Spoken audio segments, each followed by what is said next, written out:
Long before the fancy dinners and the beautiful streets, Italy was a wild frontier of warring tribes and aggressive land grabs. It's a place that has been fired, rebooted, and reinvented more times than a Silicon Valley startup. From the glory of the Caesars to the genius of Da Vinci and the modern economic miracle, this is the story of a peninsula that simply refuses to stop amazing the world. So, let the adventure start. Imagine Italy about 3,000 years ago. It wasn't the picture-perfect postcard of fancy dinners and beautiful streets we know today. It was more like a wild frontier. Then, around 800 BC, you had Greeks settling in the south, and a group called the Etruscans hanging out in central Italy. Right in between them, a few different tribes like the Latins and Sabines teamed up to build a tiny town called Rome. At first, Etruscan kings actually called the shots in Rome, but by 510 BC, the Romans kicked the kings out and started one of the most aggressive land grabs in history. And by 117 AD, Rome was the ultimate world superpower. But hey, nothing lasts forever, right? By the 400s, the empire was really struggling to keep it all together. It split into two pieces, and soon enough tribes from the north came knocking and took down the last emperor in the west. Then, for the next 1,000 years, Italy looked like a messy patchwork quilt. It wasn't one country at all. Instead, it was just a bunch of tiny territories and city-states constantly fighting or trading. But that constant competition was actually a good thing for art, because cities like Florence, Venice, and Genoa were so obsessed with outdoing each other that they paid for the world's greatest thinkers to get to work. That gave us the Renaissance, where legends like Giotto, Leonardo da Vinci, and Michelangelo basically reinvented art and science for the entire world. Fast forward to the 1800s. And Italy was still just a collection of separate pieces. That is until Napoleon showed up and basically forced everyone together for a little while. And even though he didn't stay, he gave Italians a taste of what it felt like to be one big nation. This then kicked off a movement called the Risorgimento, which is a fancy way of saying the rising again. After a lot of conflict and wars, the Kingdom of Italy was finally born in 1861. Right at the time, Victor Emmanuel II of Sardinia was proclaimed the King of Italy. Then by 1870, Rome finally joined the party, and for the first time in over 1,000 years, the peninsula was officially one country. Now, the 1900s were, well, they were a lot. After fighting in World War I, the country was left broke and pretty miserable.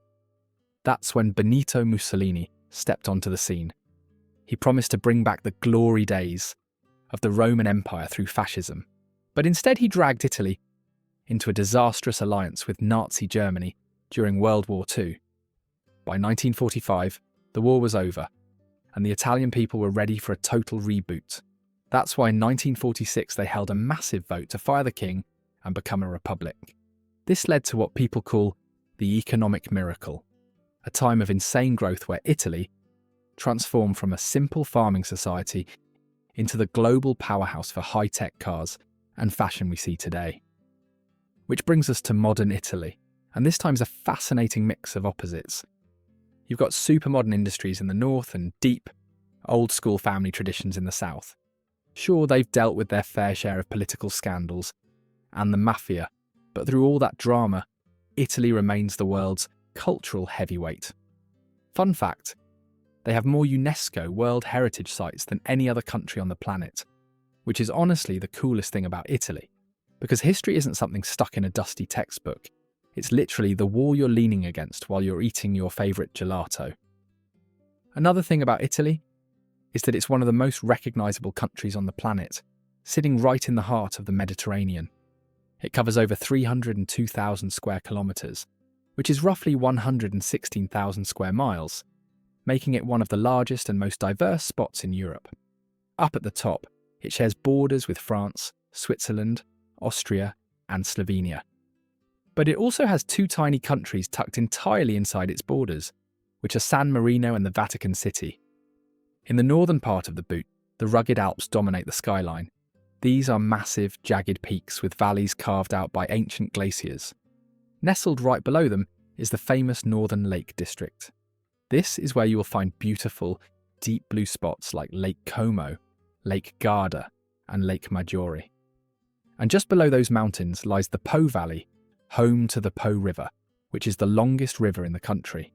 It's also where most of the big factories and cities like Milan, Turin, and Genoa are located. Now, if you follow the spine of the country all the way down the peninsula, you are looking at the Apennine mountain range. They have the southernmost glacier in Europe, called Calderone. As you move into central Italy through places like Tuscany, the land turns into those famous rolling hills and grassy plains you see in paintings. Believe it or not, people actually turned old, soggy swamps into solid land hundreds of years ago, just so they could build more of the beautiful cities we love today, like Florence and Rome. Another thing, since Italy is a peninsula, it is surrounded by water on 3 sides. That creates a massive coastline of 7,600 kilometres, or over 4,700 miles. You have the Adriatic and Ionian seas on one side, and the Ligurian and Tyrrhenian seas on the other. This coast has a bit of everything, from flat, sandy beaches to dramatic, rocky cliffs that look like they are straight out of a movie. As you head further south toward the toe of the boot, things get even more exciting. This is where you will find Mount Vesuvius near Naples, which is the only active volcano on the main part of the European continent. Then you have the islands, which feel like their own little worlds. Sicily is the big one, and it is the largest island in the whole Mediterranean, at about 25,711 square kilometres, or nearly 10,000 square miles. It's rugged and home to the giant Mount Etna. Then, not far away, is Sardinia, the second largest island, which is famous for its ancient granite mountains and buried minerals. There are also smaller, glamorous spots like Capri and the volcanic Aeolian Islands. So, that's the gist of the landscape. But what about the economy and politics? Since 2022, the country has enjoyed some rare political stability under Giorgia Meloni, Italy's first female prime minister. Her team should be in power until at least 2027, which is a big deal for a country that usually changes governments pretty quickly. But even with that stability, Meloni has warned her team to brace themselves because 2026 is looking even tougher than 2025. So why the warning? Well, the economy is trying to grow while carrying a very heavy backpack of debt. The country's GDP grew by about 0.7% in 2024 and is expected to tick up by 0.5% in 2025 and 0.8% in 2026. Right now, Italy's projected 2025 GDP is around $2.4 to $2.5 trillion. Most of that growth is powered by people inside Italy buying things, and the government spending massive amounts of European Union funds on new buildings and roads. Without that homegrown spending, the numbers would look a lot flatter, especially since foreign demand for Italian goods has been a bit of a drag lately. If you're looking for a silver lining though, just check out the job market. It's actually doing great.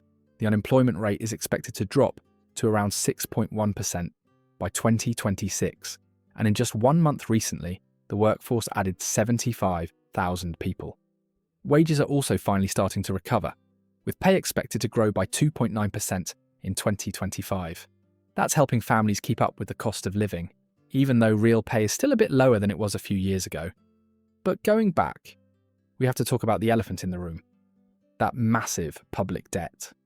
It's the second highest in the Eurozone and is projected to hit a whopping 137.4% of its GDP by 2026.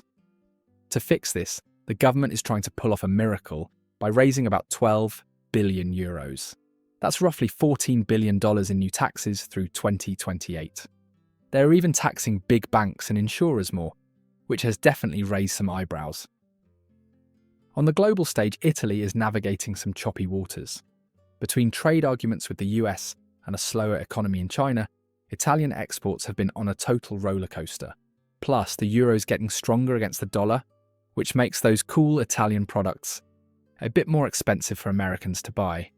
One thing helping everyone breathe easier, though, is that inflation is finally cooling off. Italy's inflation rate hit a low of 1.1% recently, which is much better than most of its neighbours. A big part of that is thanks to energy prices dropping. For example, Brent crude oil is expected to fall from about $80 a barrel down to $61 by 2026. Even with a tough year ahead, Italy is still a major player, securing a high-profile visit from India's Prime Minister Modi in 2026.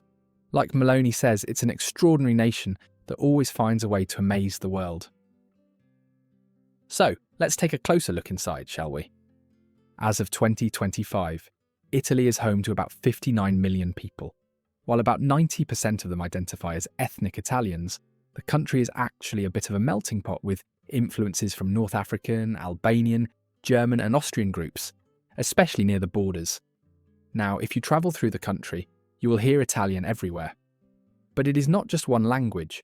While over 99% of the people speak Italian as their native tongue, Italy is a land of dialects.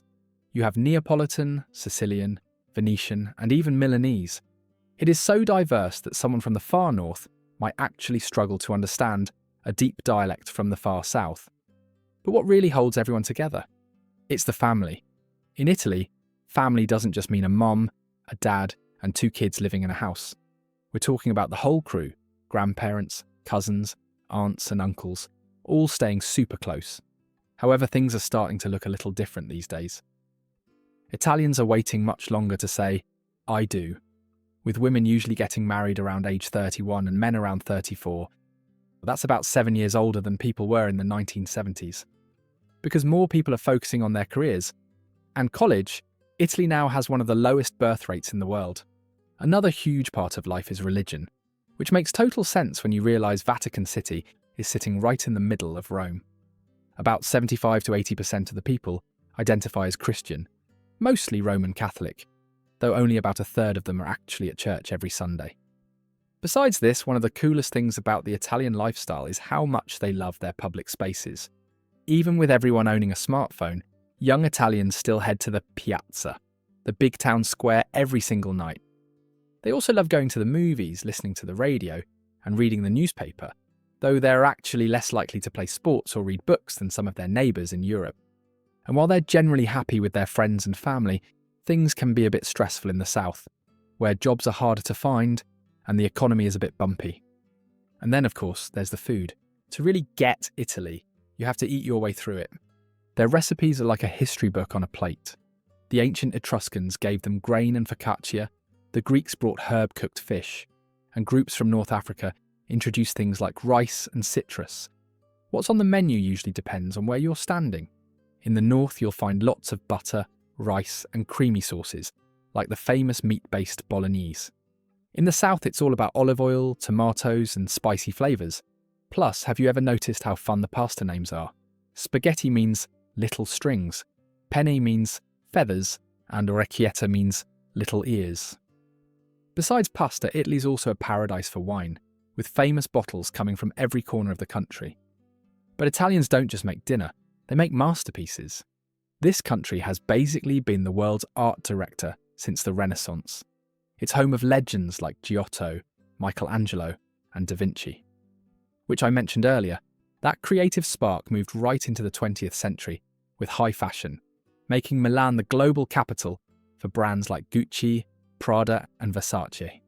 Even the music and stories are legendary. This is the birthplace of opera, and the musical notes we still use today. From the booming voices of Luciano Pavarotti and Andrea Bocelli, to gritty, famous movies by directors like Federico Fellini, Italy has always known how to put on a show. Their writers have been winning Nobel Prizes for a long time, starting way back with the poetry of Dante and moving into modern stories that people all over the world love. At the end of the day, Italy is a place that finds a reason to celebrate everything. So if you could invent a new pasta shape and name it after a piece of Italian history, what would it be called and what would it look like? Share your creations down in the comments. But in the meantime, if you enjoyed this video, you'll love this next one.